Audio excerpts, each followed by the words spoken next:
Before the Rat Pack, before Elvis or his impersonators, before the past their prime pop stars and oversized circus acts, there was the El Cortez, the oldest continuously operating hotel and casino in Las Vegas.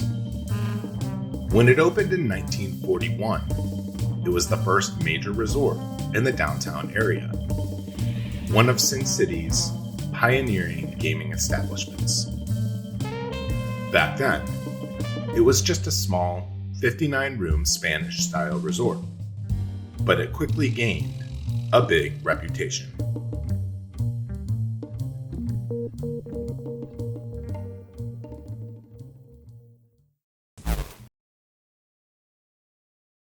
In 1945, the El Cortez was bought by the legendary mobster Benjamin Bugsy Siegel, along with other investors, for a cool $600,000.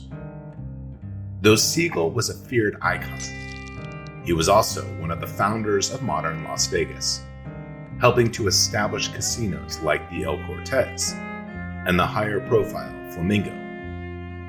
He built them in partnership with mobsters he knew from New York. Initially, his desert gaming enterprise didn't produce the profits his cohorts back east had expected. They pressed him for answers about the hotel's poor performance. He responded with dodges and disrespect. And when they discovered that he was stealing profits from them, a line had been crossed, especially with his boss, Lucky Luciano. Siegel's days were numbered. On June 20th, 1947, at the Beverly Hills home of his girlfriend Virginia Hill, Bugsy Siegel was sitting on her couch reading a newspaper. Virginia was in Paris at the time, having had a huge blowout with him just days before. Suddenly, gunshots cracked the air. A swarm of bullets shattered the window where Siegel sat, and he was blasted with a lethal hail of lead and glass.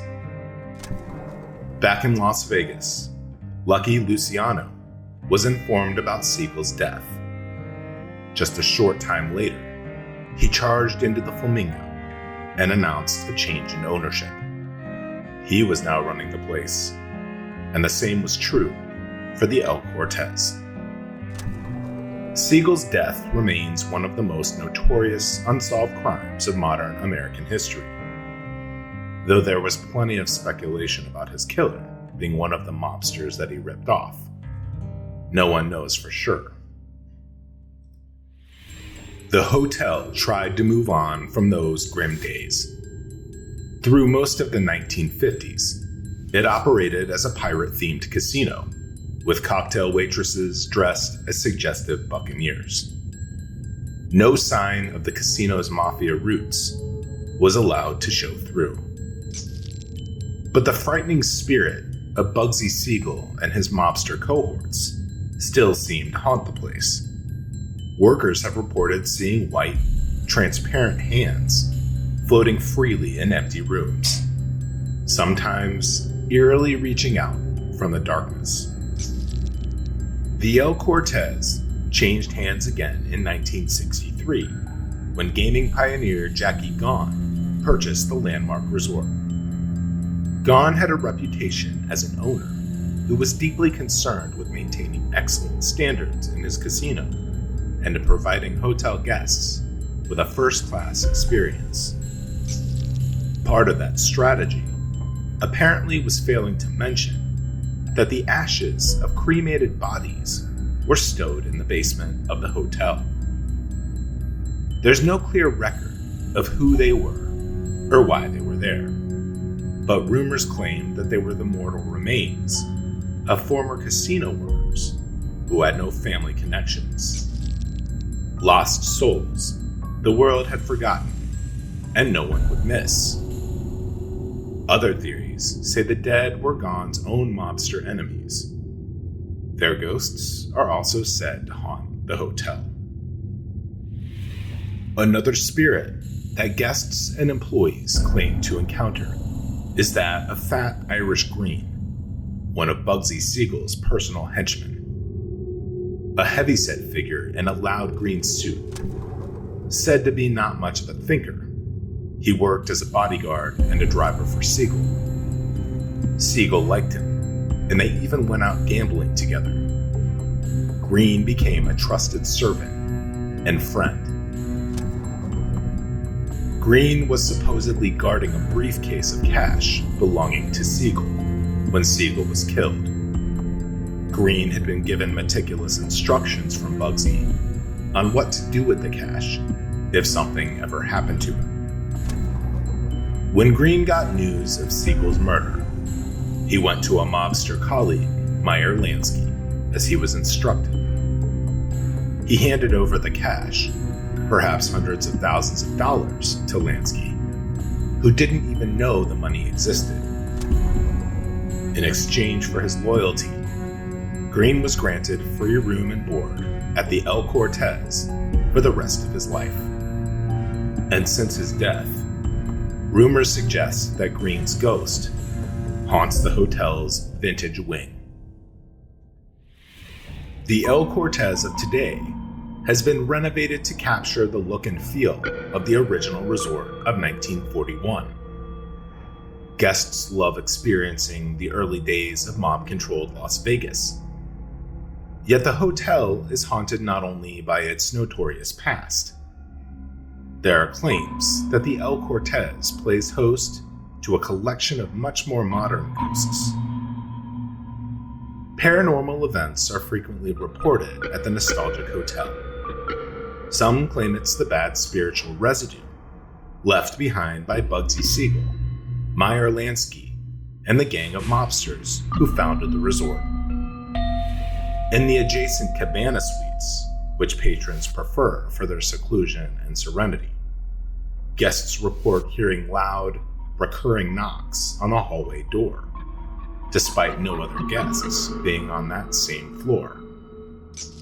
Others have seen shadowy figures in dark corners of empty rooms, hazy shapes that seem to crouch quietly in the dim light until they're sighted. Then they vanish. Death still stalks the grounds.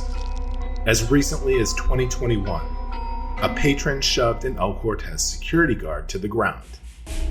The guard struck his head and died, and the offender was sentenced to 28 months in prison. These tales of death chill the bones of hotel staff, some of whom fear venturing into parts of the building, especially the basement. One recent basement story says a hotel worker went down to the dimly lit level, and when he stepped out of the elevator, he saw an open door. From inside the unlit room, he heard water running through a pipe, something he had never heard before. Then he heard someone in the room, which was completely dark. As he approached the half-open door and started to push it open, a big, white male hand groped at him from the blackness. The worker backed off, apologized for intruding, then pushed the door completely open, allowing light to spill in. The room was empty. There's no way to predict when or where a spirit might make an appearance at the El Cortez Hotel. In the spirit of the city, you just have to book a room, play a table, and take a gamble.